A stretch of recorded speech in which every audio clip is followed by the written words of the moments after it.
Hello students, welcome back to the daily news analysis. I'm your educator Prithviraj Singh. Let us begin with the important news articles of 22nd March 2022. Guys, a very important news article about the Padma Awards. We all know about Bharat Ratna, which is the highest civilian award in India. Guys, the second category of the civilian awards in India is called by the name Padma Awards. Now, the Padma Awards were actually formed in the year 1951 and they were passed by an ordinance which was actually later became an act in the year 1952, correct? And Padma Awards are into three categories: Padma Vibhushan, Padma Shri, right, and Padma Bhushan, right? This year, guys, there are five prominent personalities which have been conferred with the Padma Awards. The first Chief of Defence Staff, CDS, late General Bipin Rawat, the first CDS of India, General Bipin Rawat, has been awarded with the Padma Award. In fact, the award is Padma Vibhushan. Similarly, Radhe Shyam Khemka, who is the former chairman of Gita Press, a press which is into the publication of spiritual articles, Gita Press. Radhe Shyam Khemka, he also received Padma Vibhushan along with General Bipin Rawat. The other recipients of the Padma Award, however, it was not a Padma Vibhushan, are Ghulam Nabi Azad, the Congress leader and also the leader of opposition in Rajya Sabha, plus the Tata Sons chairman N. Chandrasekharan and the former CAG Rajiv Maharishi, right? So they are the prominent personalities who have received the Padma Awards. I repeat again, General Bipin Rawat, late General Bipin Rawat, who is the first CDS and who was killed in a helicopter crash just a month back.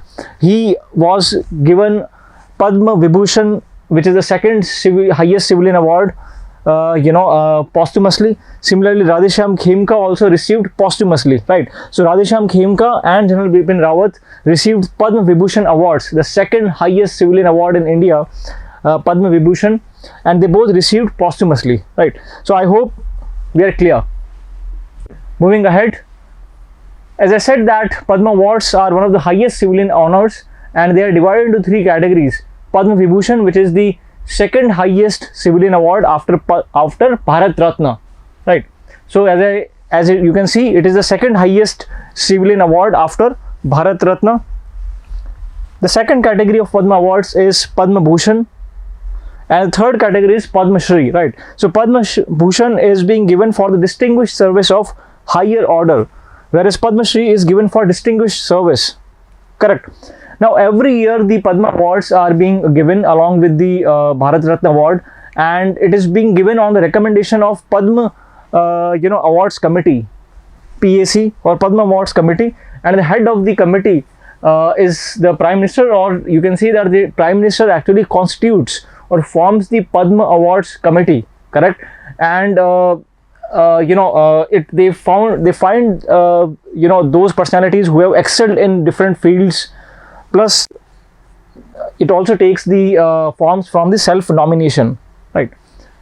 Guys, the government instituted two civilian awards, Bharat Ratna and Padma Vibhushan, in the year 1954. And as I said, that Padma Vibhushan is the first category in Padma Awards. Then the second category is Padma Bhushan and the third category is Padma Shri, right? Earlier they were called as Pehla Varg, Dusra Varg and Tisra Varg. However, this nomenclature was being replaced by Padma Vibhushan, Padma Bhushan and Padma Shri via the Government of India notification 1955, right? Now, this award is given to all the people except the government servants working in public sector enterprises, right?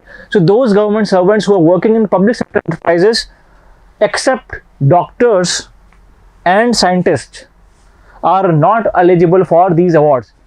That means the government servants working in public sector enterprises or public sector units where the government has a share of greater than or equal to 51%, right? So those government servants working in public sector enterprises are not eligible for Padma Awards except the doctors and a scientist working in the PSU, right? So if a scientist and a doctor is working in a PSU, he or she may be awarded with Padma Awards, right? So this is the only exception. That means the doctors and the scientists are the only exception. I hope we are clear. Guys, as I said that it is, were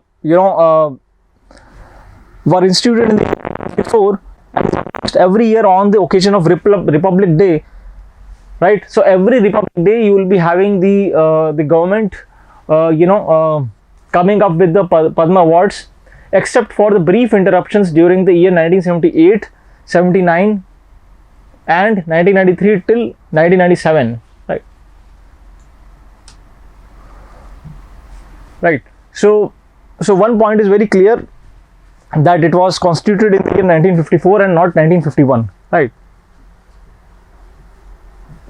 Now moving ahead, as I said that the committee is called as Padma Awards Committee, and it is being constituted by Prime Minister every year. It is headed by the Cabinet Secretary, who is the senior most IAS officer of the country, right? The Cabinet Secretary, and the committee includes the Home Secretary also, right? Guys, if I talk about the list of the Padma Vibhushan Awards in the year 2022, now as I said in my previous slide, that Radheshyam Khemka of Geeta Press,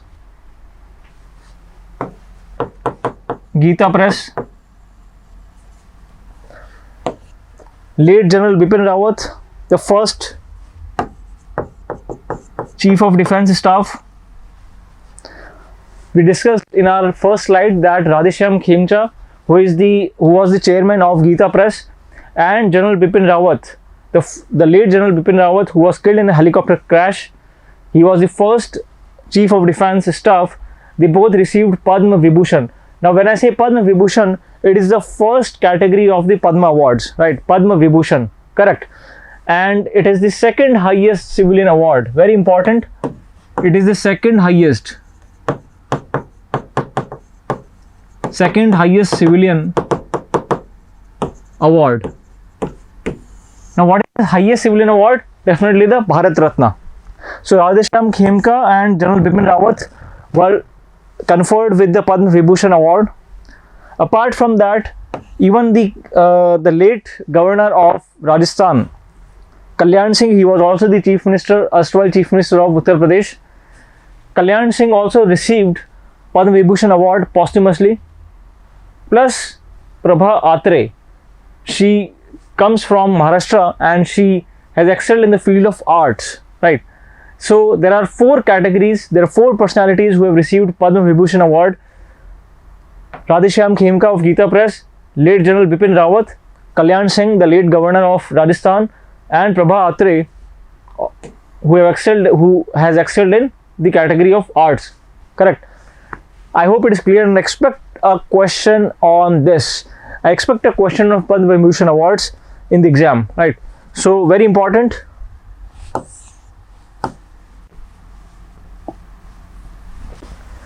Guys, this is a list of Padma Bhushan awards. That is the second category in Padma Awards. The first category is Padma Vibhushan, the second is Padma Bhushan, and the third is Padma Shri. So in Padma Bhushan awards, you can see Shri Ghulam Nabi Azad of Congress. He was also the leader of opposition in Rajya Sabha. Victor Banerjee, then Gurmeet Bawa, and this is the long list: Natarajan, Chandrasekharan, Krishna Ella. Now here the important or the renowned personalities are definitely Shri Devendra Jhajaria. Now Devendra Jhajaria represents javelin throw. He participates in javelin throw event in Paralympics, and he has also won many medals in the Paralympics, right? So he comes from Rajasthan, very important, and he plays javelin throw, right? Similarly, Rajiv Maharishi, he was the former Controller and Auditor General of India, CAG, right? You all know that CAG is being formed under Article 148. He also comes from Rajasthan. Very important, Satya Nadella, the Chief Executive Officer of Microsoft. Satya Nadella has also been conferred with Padma Bhushan Awards. Satya Nadella. Similarly, Sundar Pichai, you all know the CEO of the Google, right? So Sundar Pichai from Google has also been awarded with Padma Bhushan Awards. Similarly, Nadella from Microsoft. Guys, very important personality, Cyrus Poonawalla, right? What thing comes to your mind when you come across this word, Cyrus Poonawalla? Yes, it is Serum Institute of India, which has manufactured Covaxin, right? Sorry, it is Covishield. So the Serum Institute of India in Pune, which has manufactured Covishield at Pune. He has also been conferred with Padma Bhushan Award 2022. Similarly, Shri Ghulam Nabi Azad is also important. He was the leader of opposition and a prominent leader from Jammu and Kashmir. However, he was represented in the parliament in Rajya Sabha. Then there are other names which you can see on the screen, right? So these are the important ones. Devendra Jajaria, Paralympics, javelin throw. Rajiv Maharishi, former CAG. Satya Nadella, Microsoft. Sundar Pichai, Google. Cyrus Poonawalla, Serum Institute of India, Pune. And Ghulam Nabi Azad, leader of opposition, Rajya Sabha in the parliament, right? I hope it is clear. Moving ahead, and this is the list of Bharat Bhushan Awards. Continuing, if I talk about the Padma Shri Awards, which is the third category in the Padma Awards and the fourth civilian award, or the fourth highest civilian award, because the highest civilian award is Bharat Ratna, the second is Padma Vibhushan, right? Third is Bharat Bhushan, and fourth is Padma Shri, right? So the fourth highest civilian award, Padma Shri, and third in the category of Padma Awards. Though the list includes 106 winners, but I found that these are the three important and renowned personalities to receive Padma Shri Awards. Very important, guys. Neeraj Chopra, who won the gold medal, at javelin throw.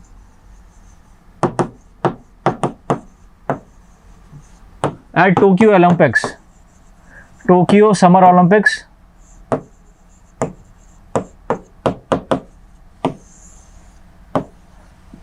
Right, which were held the last year. Neeraj Chopra won the gold medal in the javelin throw, and he's the one to receive Padma Shri Award.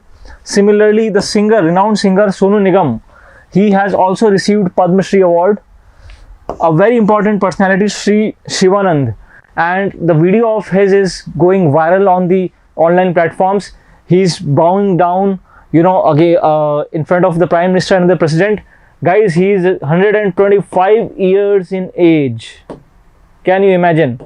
125 years in age. Shri Shivanand, coming from Uttarakhand and Uttar Pradesh, he has been conferred with the Padma Shri Award, the third category in the Padma Award, right, this year. A very important personality, and the video is also going viral. He being, bowing down in front of Prime Minister Shri Shivanand of 125 years in age, right? So Neeraj Chopra, Sonu Nigam and Shri Shivanand Swami has been conferred with Padma Shri Award, the third category in the Padma Awards. If I talk about Neeraj Chopra, he is also the recipient of Major Dhyan Chand Khel Ratna Award. Guys, you all would be knowing that Major Dhyan Chand Khel Ratna Award were earlier called as Rajiv Gandhi Khel Ratna Award, right? So it is only in the 2021 it was being renamed by Major Ratna Award in order to give commemoration to the very famous hockey player Major Dhyan Chand. So Major Dhyan Chand Khel Ratna Award, earlier they were called as Rajiv Gandhi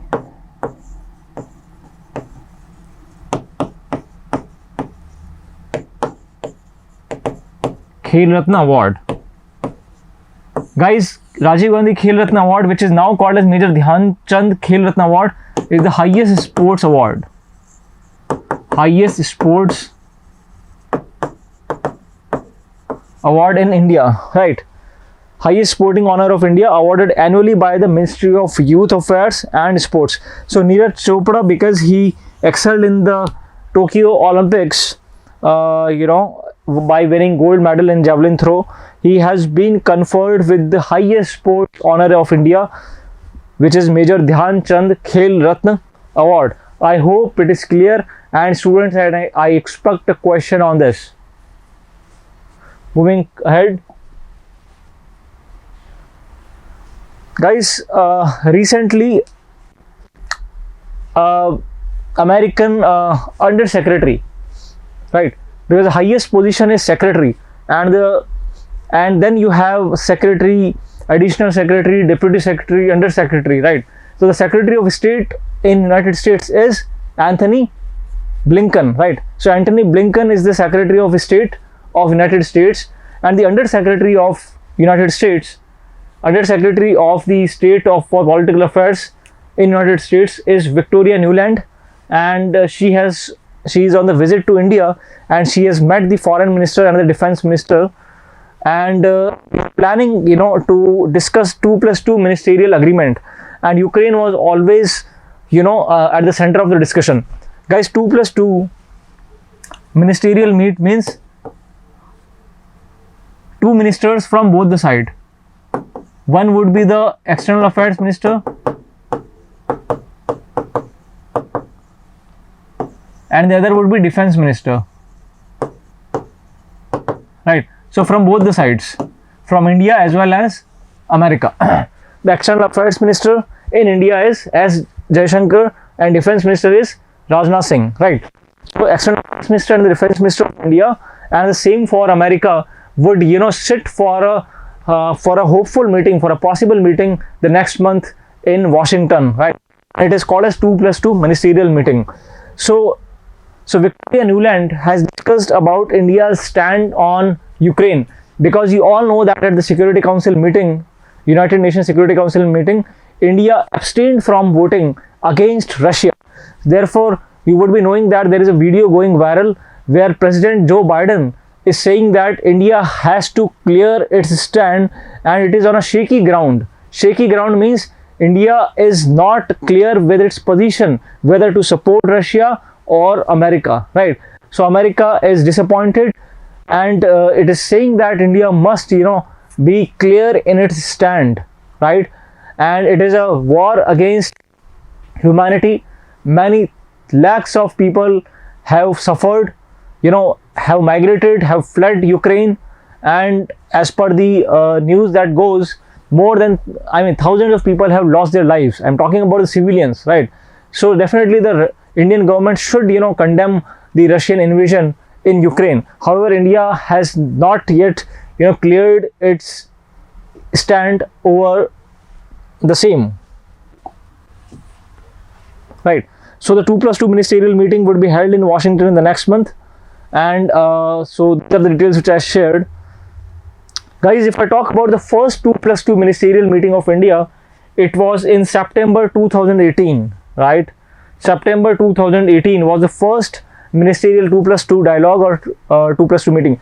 Guys, 2+2 ministerial meeting is also important from the fact that India is a member of Quad group, right? Quadrilateral dialogue, or Quad, of which India, America, Australia and Japan, they both work together to ensure the security in Indo-Pacific, right? So if India is not clear with its stand on on Russia, then definitely even the Japanese Prime Minister Kishigo, was also upset because of India's stand on Russia, or India's abstention in the Security Council resolution against Russia. Spain and even Australia is also disappointed, right? So India has to take its stand before the things go bad and against the interest of India. Guys, in the first 2+2 ministerial meeting held in the year 2018, right, a defense pact was being signed, also called as COMCASA. Guys, COMCASA was basically a defense pact which talks about communications, compatibility and security agreement. COMCASA, communications, compatibility and security agreement, which had been in the discussion phase for a long time and was signed after the first 2+2 dialogue of 2018, and in the subsequent 2+2 dialogues, that is in the year 2019, India and US also talked about the Indo-Pacific framework, a very important region to counter China. Plus they also inked the BESA, right, which is Basic Exchange and Cooperation Agreement. BESA, Basic Exchange and Cooperation Agreement. It is a geospatial cooperation, right? Geospatial cooperation, BESA, right? So we all have understood about the COMCASA, which is the first US Defense Pact after the first 2+2 dialogue in the year 2018, Communication and Compatibility and Security Agreement, then Indo-Pacific Agreement in the coming years or the consequent years, and then the BESA, right? Basic Exchange and Cooperation Agreement, right? I hope it is clear. So these are the details about the 2+2 ministerial meet and Victoria Nuland coming to India to actually discuss the things. I hope it is clear. Guys, the government, you all know, the finance minister Nirmala Sitharaman has cut down the interest rate for the PF, right, Provident Fund, and they have cut it down from 8%, 8.5% to 8.1%, right? That means the amount that is being deducted from the employee's salary, right, which is being parked with the government and which act as a pension welfare for the people working in some factories and the enterprises. Earlier the rate of return was 8.5%, and now it has been reduced to 8.1%.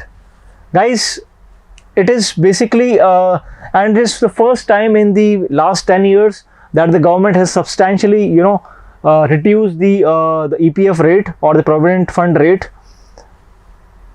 The government of India, especially the finance minister Nirmala Sitharaman, is claiming that the returns on the other saving instruments, there are many saving instruments which, for which the rate of interest is much lower than the 8%, right? So therefore the government argues that it is justified when we reduce the return rate on the PF, the Provident Fund, because the other saving instruments are giving the returns lesser than 8.1, right? I hope it is clear. So EPF, as I said, the government has cut the interest rate from to 8.1%. Last fiscal it was 8.5%, and it works on the magic of compounding. The reduction impacts the accumulation of the retirement corpus, right? Because the employees are concerned that with high inflation, the returns would be lower, right? At the same time, if I talk about the EPFO, Employment Provident Fund Organization, it is the country's largest social security organization. It mainly encourages people, save for retirement. That means it says that it encourages people saving for the retirement.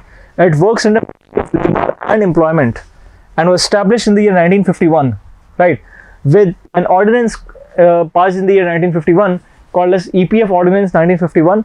However, it was being passed by the Parliament by EPF Funds Act of 1952, right? So that's all for the factual news. I hope we are clear with the same.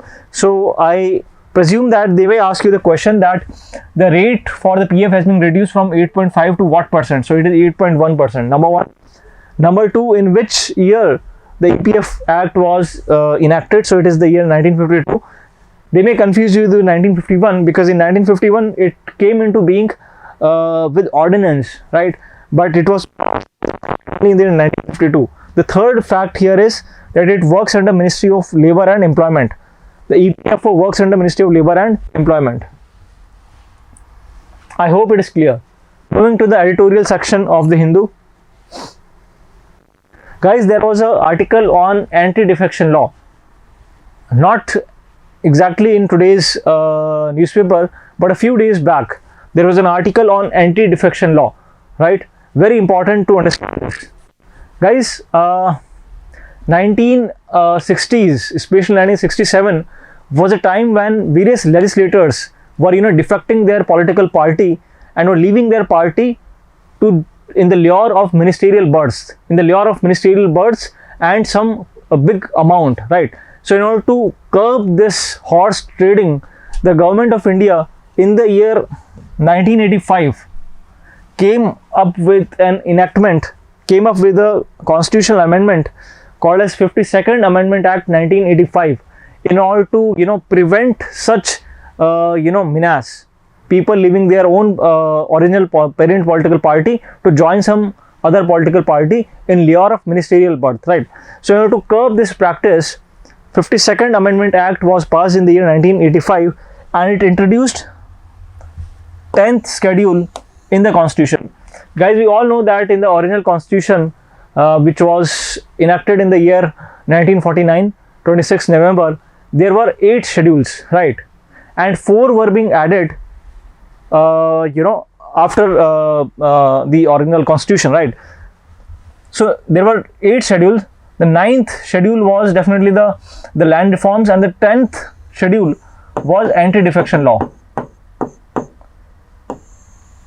And it was inserted into the constitution by 52nd Amendment Act 1985. Guys, this act prevents people leaving their parent political party. See guys, it happens that when you win election and when there is a hung assembly, no single political party is able to prove the majority in the house. It results into hung assembly, right? So then happens the horse trading, where the members of any particular political party, the victorious members, are being called upon by different political parties, and in lure of some ministerial berths or in lure of some big cash, big money, they leave their parent party and they join the other party, and in this way the party forms the government, right? So this is unethical because the people voted the member in favor of a particular party, right? And if that candidate leaves the party and joins some other party, it is detrimental to the interest of democracy, right?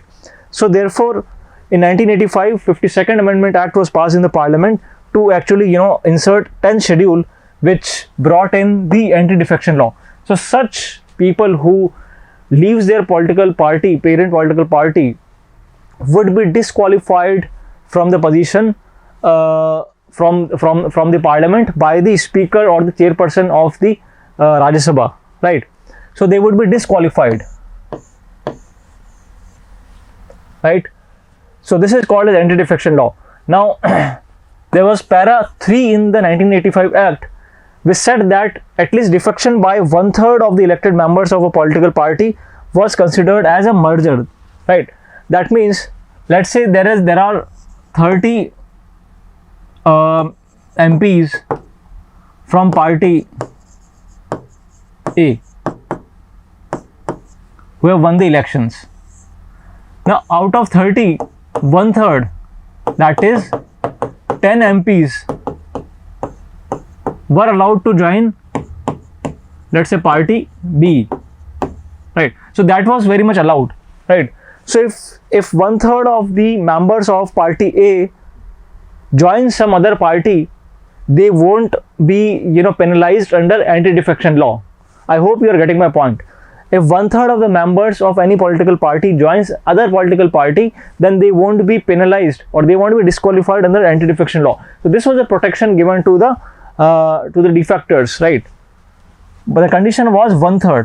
But then it was seen that it is a very lenient condition, right? Because there are many states which have very less Vidhan Sabha seats. For example, Goa, which has just 40 seats. Goa just has 40 seats.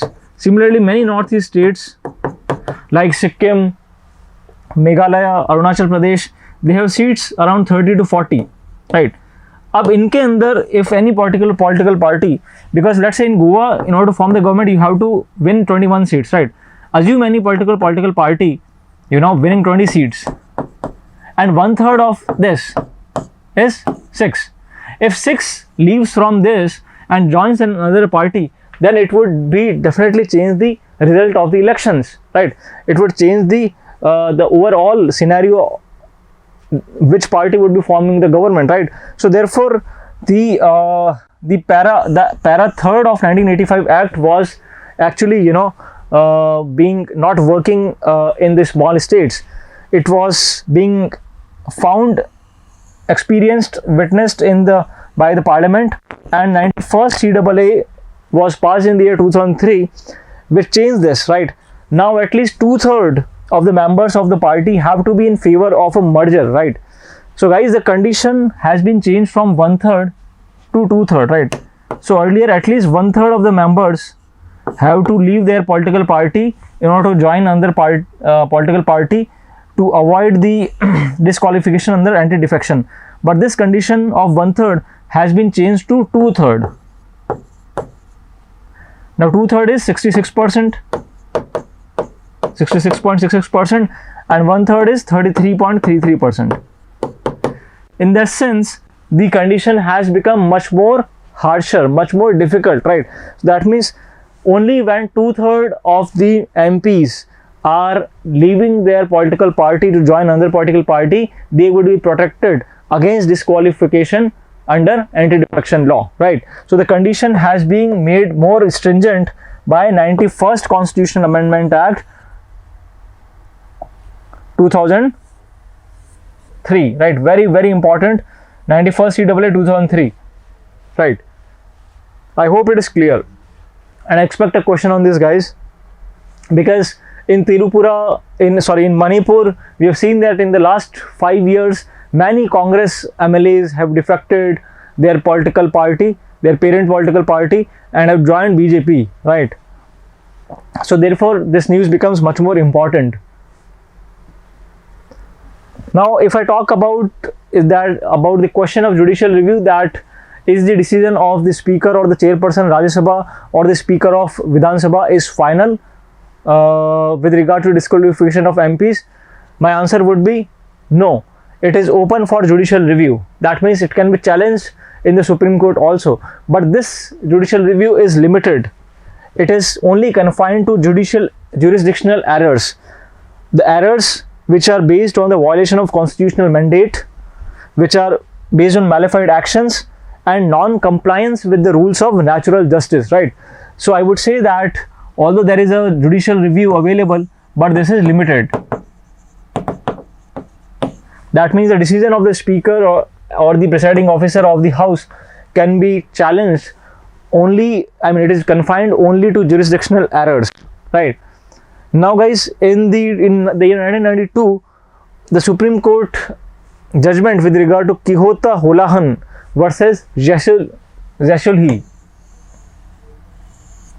So in the Kihota Holahan versus Jashulhi 1992, the Supreme Court made it very clear that judicial review cannot be available at a stage prior to the making of a decision by the Speaker or Chairman.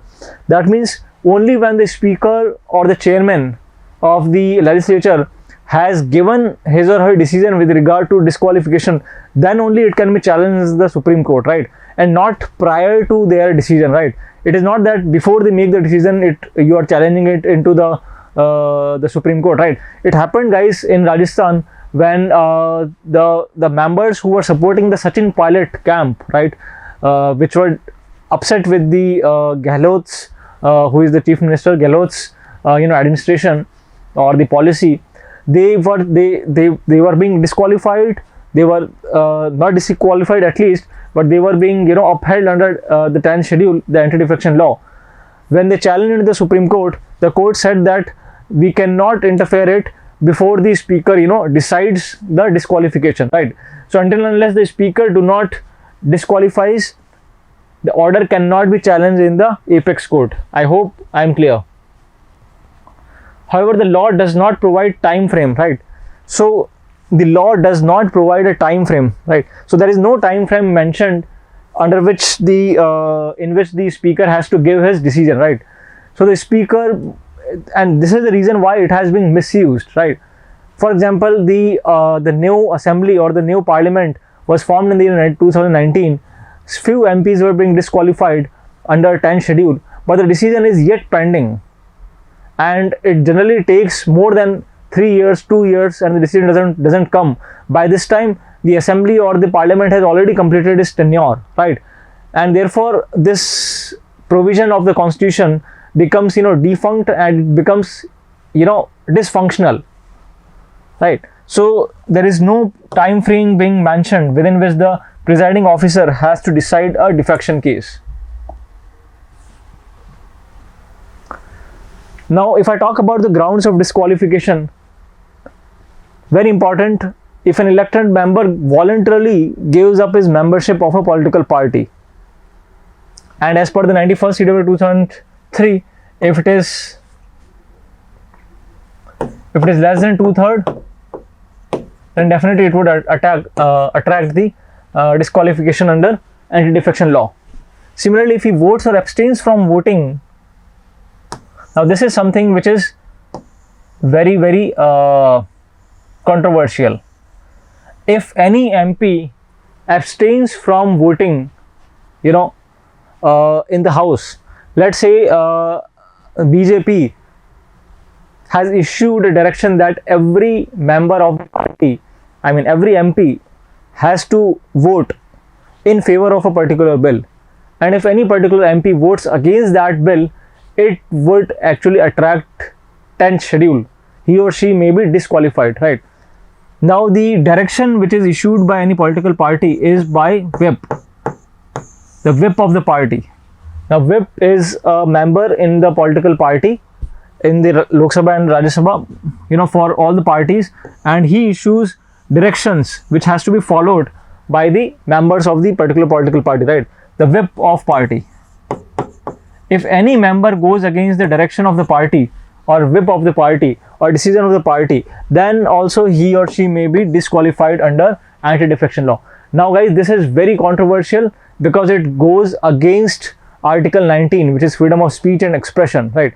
Every member in the parliament has the right to express his own opinion, his disapproval with regard to any policy of the government, be it his own political party.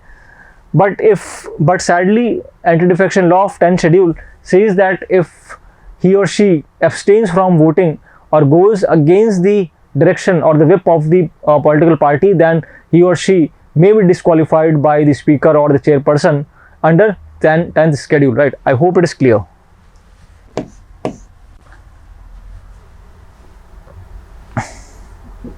Even if any independently elected member, right, there are many independently elected members also, if they also joins any political party, they may also be disqualified under 10th schedule.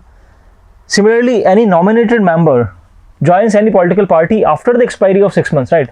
You all know that in Rajya Sabha there are 12 nominated members.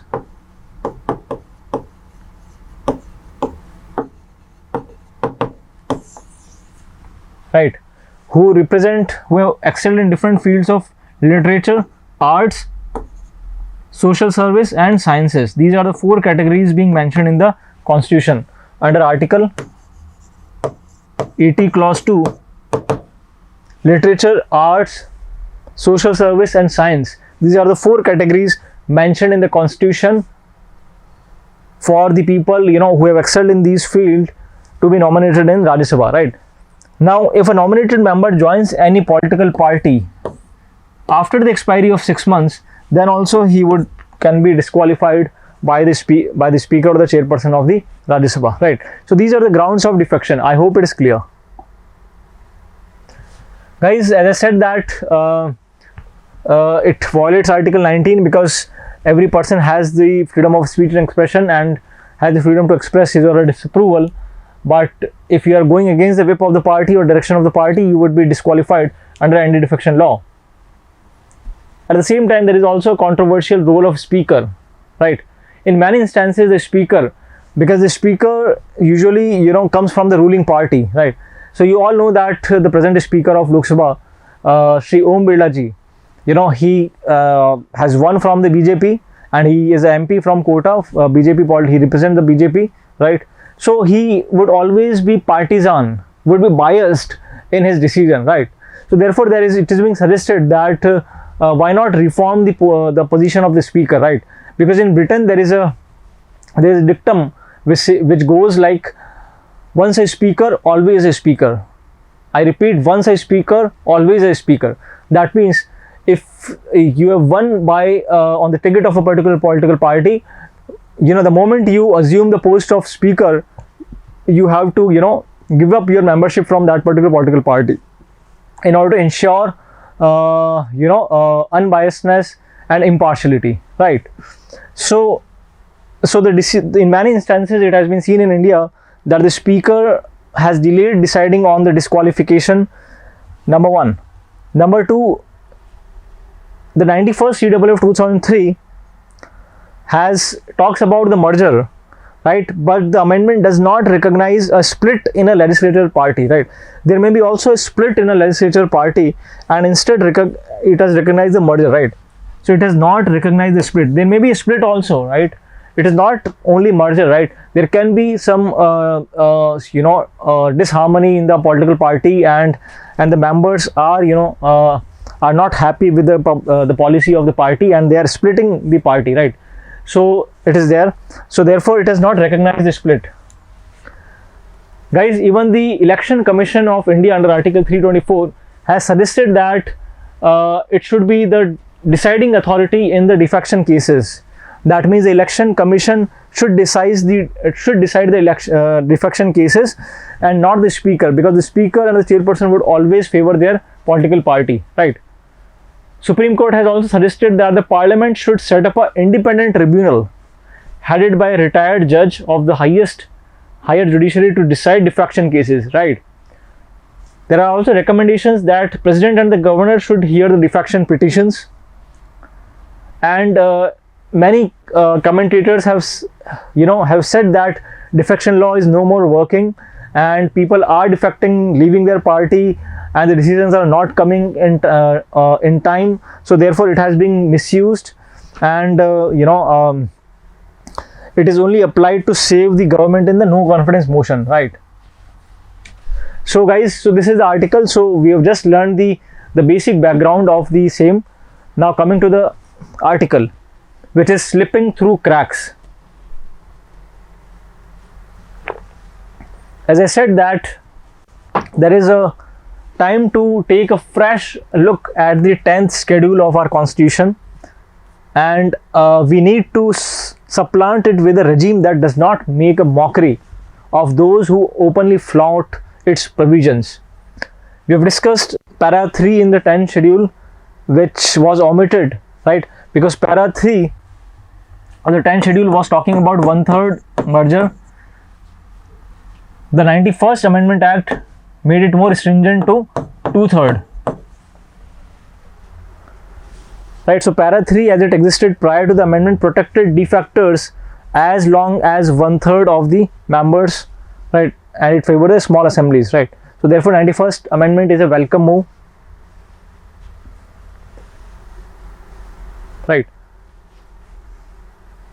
Now recently, in the recent elections of Manipur, Goa, Madhya Pradesh and Uttarakhand, also it has been seen that it was being misused by the disgruntled elements.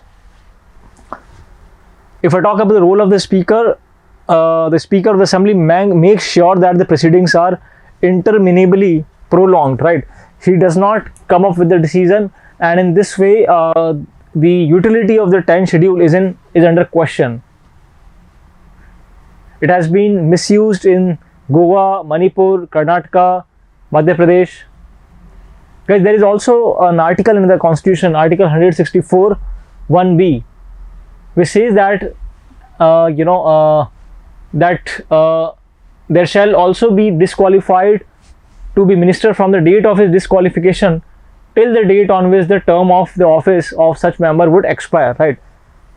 Right. That means the minister would be disqualified,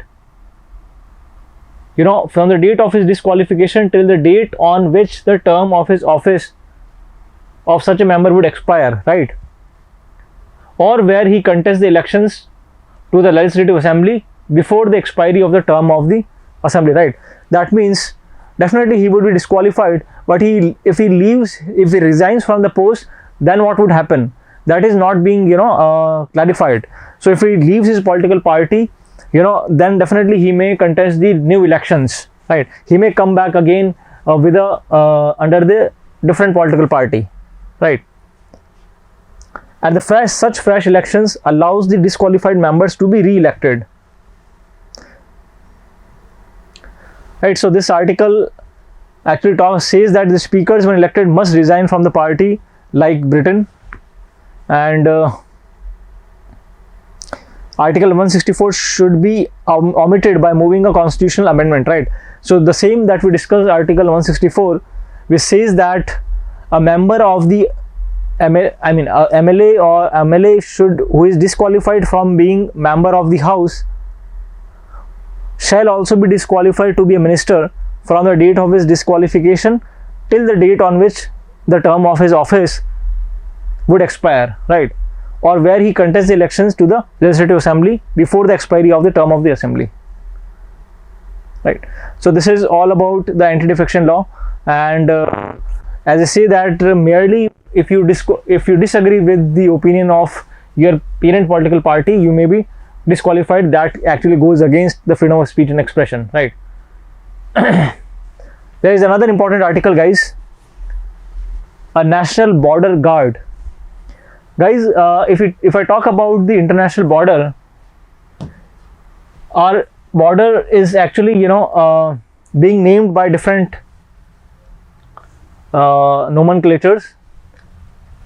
Our neighboring countries are definitely Pakistan, 1, China, 3rd Nepal, 4th Bhutan, 5th Bangladesh, and 6th Myanmar, right? So we have 6 neighboring countries which share the border with India, and Afghanistan do not share its border with India. However, it shares in the region of POK, which is a disputed territory. Therefore, we cannot say that Afghanistan share its border with India, right? It do share with the POK, which is a disputed territory, right? So Pakistan, China, Nepal, Bhutan, Bangladesh, and Myanmar, they are the 6 countries which share border with India, right? Now the line width at the POK and India is called as LOC, and the line with the Aksai Chin, the China occupied Kashmir, Aksai Chin, is called a line of actual control, and the line which divides India and POK is called line of control, LOC and LAC, right? Now at LOC you would find army, Indian Army, protecting the borders. At line of actual control you will find Indo-Tibet Border Police Force, ITBP, and also the Assam Rifles, AR. You would also, and at India Pakistan, this international boundary, this is not called as LOC, this is called as international boundary with Pakistan and India. Here the forces are called as BSF, Border Security Force. Similarly, the protection forces at international border with Bangladesh are also called as BSF, Border Security Force, right? Now Assam Rifles also protects our borders with Bhutan.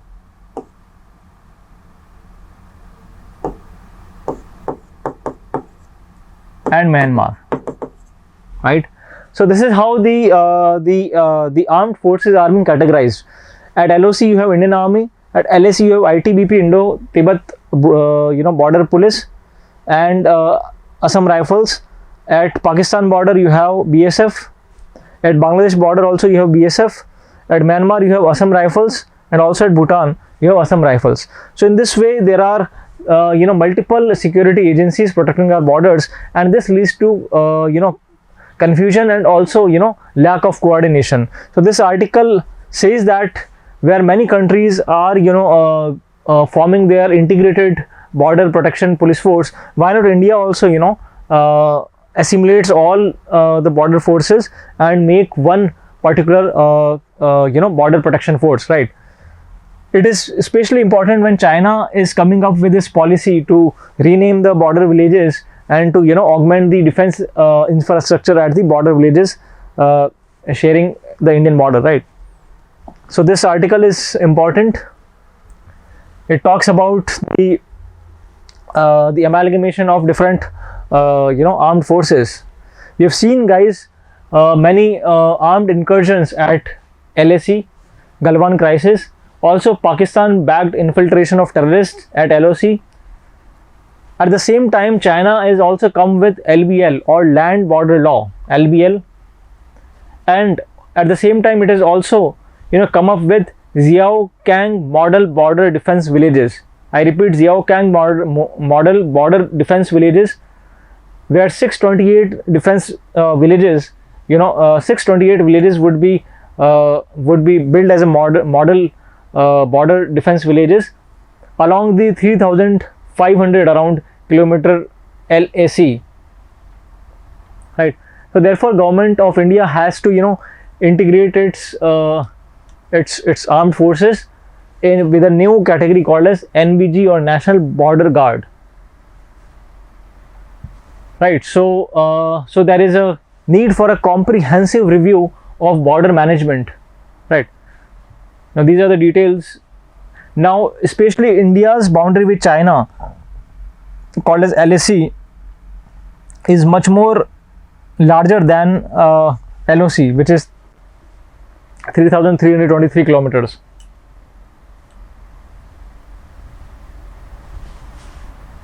At the same time, this article also explores the maritime boundaries. Right. So these are the 7 Central Armed Police Forces, CAPF, Assam Rifles, Borders Security Force, BSF, CISF is Central Industrial Security Force, CRPF is Central Reserve Police Force, ITBP is Indo-Tibetan Border Police, NSG is National Security Guard, and SSB is Sahastra Seema Bal. Guys, Sahastra Seema Bal is with the India, Nepal and India Bhutan border, right? So I mentioned it. India SSB is, or Sahastra Seema Bal is with Nepal border, right? This is the depiction of the Kashmir and the international boundaries. It is called as LOC. Guys, along with LOC, you also have 110 kilometer stretch of AGPL, or Actual Ground Position Line. It extends to the re-christened 110 kilometers stretch of AGPL, right? It actually divides the Siachen Glacier, which is the highest battlefield in the world. Siachen Glacier, the highest battlefield in the world, 110 kilometer long border line called as AGPL, or Actual Ground Position Line, right? So 3,323 kilometer long LOC plus 110 kilometer AGPL, right? As you can see. Now this is the territory which is being given by the Pakistan to China in the year 1963. This is your Aksai Chin, and this is called as LOC, right? So at LOC, you would have we have Indian Army. At LAC we have ITBP and Assam Rifles, right? So as you can see, LOC, LAC, these are the international boundaries that we have discussed, right? This is called as Radcliffe Line. This is called as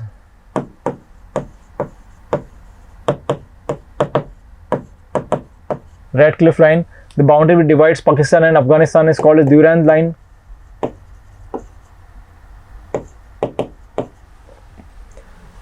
The boundary which divides China and Arunachal Pradesh is called as McMahon Line.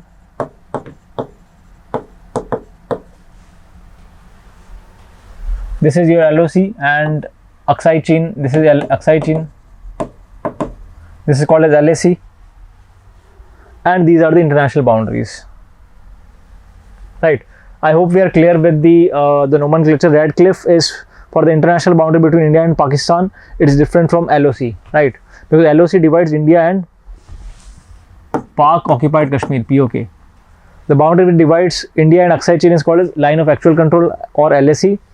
The line, that international border line that divides India and China at Arunachal Pradesh, is called as McMahon Line, right? The border line between Pakistan and Afghanistan is called as Durand Line, right? I hope it is clear.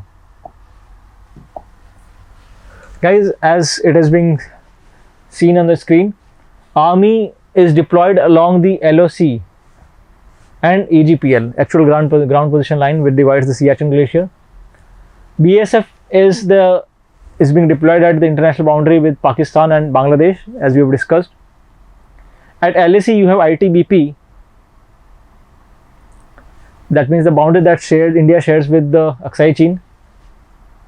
You have ITBP and Assam Rifles. At Nepal and Bhutan, you have Sahastra Seema Bal. Earlier I said Assam Rifles, please correct it. At Nepal and Bhutan international boundary, you have SSB, Sahastra Seema Bal. Assam Rifles also look after the border with Myanmar, right? So you have Assam Rifles at LAC also. Plus it is also there present at Myanmar border. At the maritime borders, you have something called as the Coast Guard, right? So in this way, the paramilitary forces and the defense security agencies in India are being deployed. I hope it is clear.